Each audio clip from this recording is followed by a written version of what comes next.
Day 4, brought it back down. Still not on schedule, but we're working it. We're working it.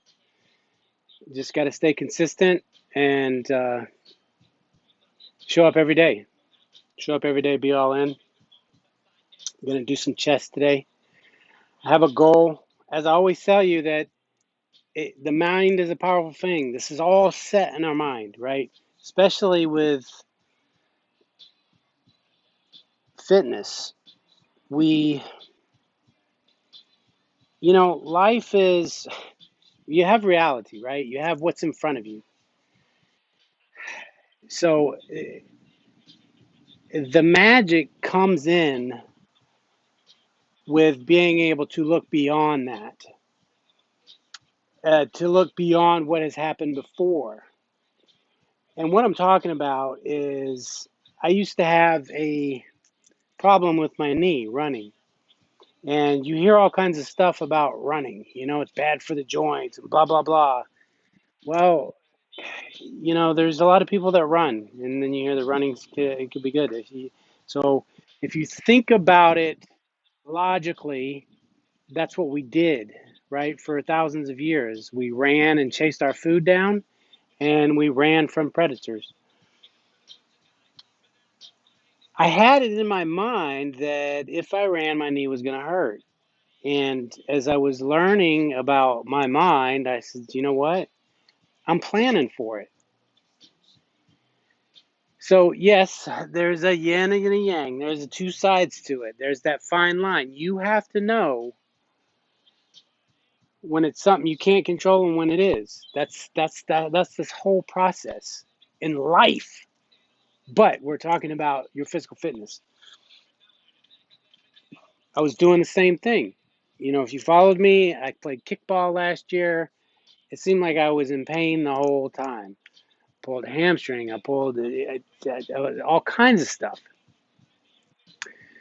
So it was in my mind that when I started working out again, I'm going to have pain. There's going to be this, there's going to be that. I'm like, no, there's not. There doesn't have to be. And it's not just in the mind, it's the actions you take as well. So I changed some of my supplements. I changed. A lot of us tend to, and this is why we fail at diets, is because we jump all in. We create this big old restrictive diet and then we go on this crazy exercise routine, something we can't keep up with. Slow and easy, slow and steady. Find things that you like, incorporate different things in. So that's what I'm doing now. I have a goal to, another thing with the mind. I think the most I ever benched is, I want to say 315. I was never really big on maxing, but I believe that's what my son is doing now, maybe 325. I was like, yeah, I can't keep up with him. I'm like, why not? Because I've had some issues with muscles and stuff, and I'm like, if I do it right, why not? Why can't I do that? So I'm taking it easy, and I'm going to build up to it, and I'm going to get it done. That's one of my goals. So coming to you every day helps me keep accountable, but you have to set these small goals, and you have to look beyond reality. I mean, if you have pain, that's real, right? So you have to know, is this an injury? If I keep going, is it something that I'm going to cause more harm? Is it something that I can work through? Is there something I can do? I've got bandages for everything. I've got ankle bandages, knee bandages, all kinds of wraps, elbow bandages. I've had it all. Tendonitis, the conjunctivitis, carpal tunnel. I've had issues with all that stuff.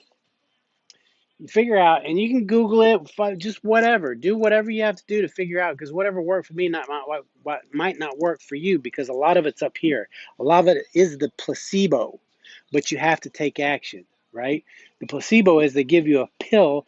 That's the action. You think you're doing something, and your mind tells you to do it. So do take action as far as rehabilitating yourself, and it's going to be real action. But in your mind, you're going to tell yourself it's working. You know, I've had a plantar fasciitis. I had bone spurs, heel spurs, and I would always push through them, and they get worse, and it lasts like 3, 4, 5 months. I've got little massagers and foot rollers. I got all that stuff. I got over it though. I got over it. You just have to set your mind that that's what you want. And if you have to take a break, and you take a break, but you just because you're resting your feet doesn't mean you need to rest your upper body. There's different things you can do to keep the heart rate up and keep the metabolism going. There's different types of exercises you could do. Riding bikes is very good for cardio, and it's very low impact. I know the gyms are closed now. I know stuff's a little bit more difficult, but that's going to change. There's always going to be something. There will always be something. The weather, the gym, whatever it is.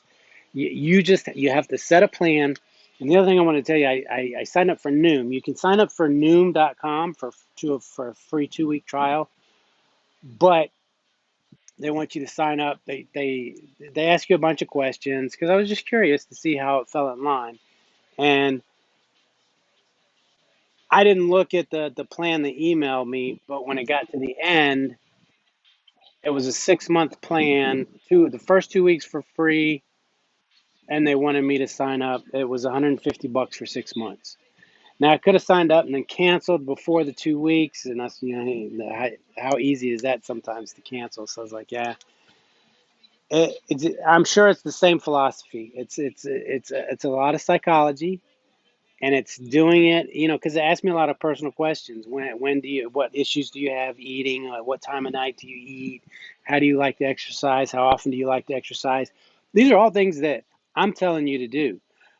Figure out a routine that the amount of calories that you can eat with the amount of exercise that you care to do, and check your results each day, and figure out a slow process of what works, where you can maintain, and then where you need to adjust the dial. You can adjust your food down, or you can adjust your exercise up, but you got to find that balance, and then you know where to go from going forward.